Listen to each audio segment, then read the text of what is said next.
अधिवेशनलाई सफल पार्न उपस्थित हुनुभएका सम्पूर्ण आदरणीय सहभागी कामरेडहरुमा म जिल्ला कमिटीको तर्फबाट क्रान्तिकारी अभिवादन टक्राउन चाहन्छु। विशेष गरेर धेरै कुरा भन्न छैन, विशेष गरेर धेरै कुरा भन्न म चाहदिन।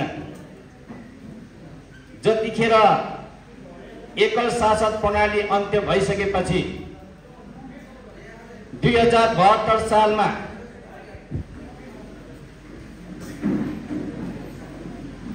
जनताहरूको अधिकार प्राप्त संविधान घोषणा भयो।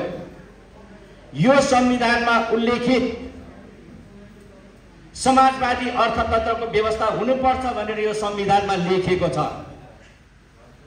तर यो संविधानले टेकेर आज 10 वर्षसम्म बनेको सरकारहरूले 10 वर्षभित्र एउटा कुनै पार्टीको सरकारले पनि समाजवादी अर्थतन्त्रको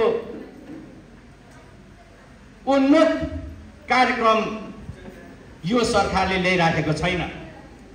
त्यसैले गर्दाखेरि दुःखका साथ यहाँ भन्नुपर्छ, दस्तावेजीकरण सही बनाउने, संविधान सही बनाउने, संविधान पालना गर्नु नपर्ने मात्र तहका नेता कामरेडहरूले यसको अन्त्य हुनुपर्छ र समाजवादी अर्थतन्त्रको कार्यक्रम चाहिँ जनता समक्ष ल्याउनुपर्छ भन्ने कुरा म यहाँ हाम्रो विशेष गरेर बसमा आजका प्रमुख अतिथि समक्ष मैले राख्न चाहे। कामरेडहरू एउटा कुरा।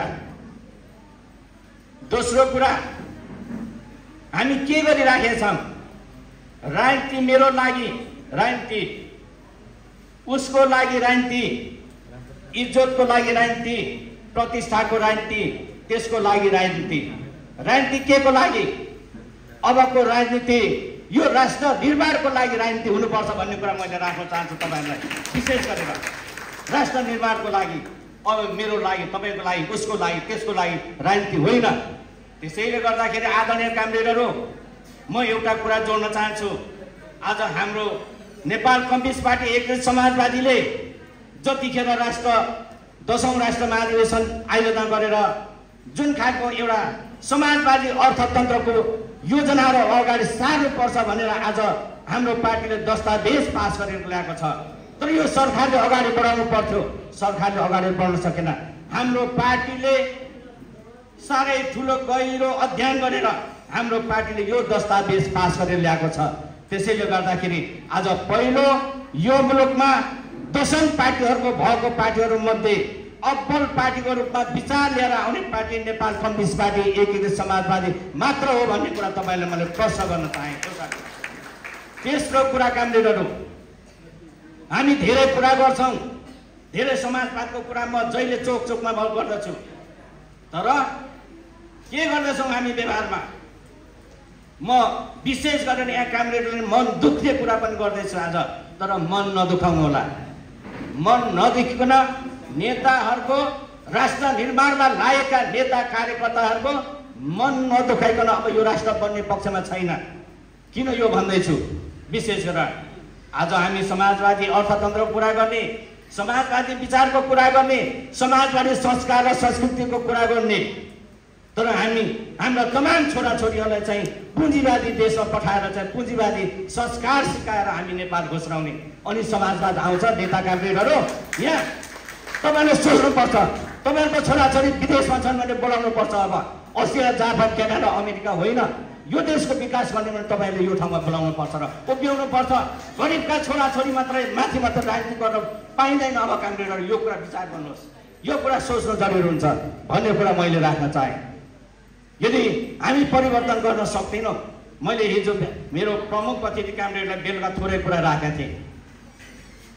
आज किन बोलिराखेका छैनौँ? प्राप्त गर्ने कुरामा किन सोचिराखेका छैनौँ कामरेडहरू? आजभन्दा 4 दिन अगाडि, 3 दिन अगाडि वरिष्ठ कि विशिष्ट के हो मलाई थाहा छैन, हरेक वरिष्ठ र विशिष्टले यो राज्यको सुविधा बढाउँदै खाने भनेदेखि यहाँको गरिब जनता चाहिँ कहाँ जाने? कामरेड, यसको बारेमा पार्टीले बोल्नु पर्छ कि पर्दैन? यो यहाँको कुरा देखो पर्दैन कामरेडहरू, तपाईले सोचेर जानु पर्यो विशेष गरेर। त्यसैले गर्दाखेरि अब समय छन् कामरेडमा धेरै कुरा राख्न चाहदिनँ। आज जो कामरेडहरू यहाँ सम्मानित हुनुहुन्छ तपाईलाई बधाई छ। जो आज यो नगर अधिवेशनबाट चुनेर आउनुहुन्छ तपाईलाई बधाई छ। एउटै कुरा म तपाईलाई के राख्न चाहन्छु भनेदेखि अब पदले प्रतिष्ठा कायम हुँदैन, पदले प्रतिष्ठा कायम हुँदैन। नरेन्द्र कन्नौवा यो जिल्लाको अध्यक्ष भएर बस्दाखेरि अध्यक्ष भनेर मात्रै यो मेरो अध्यक्षको प्रतिष्ठा कायम हुँदैन।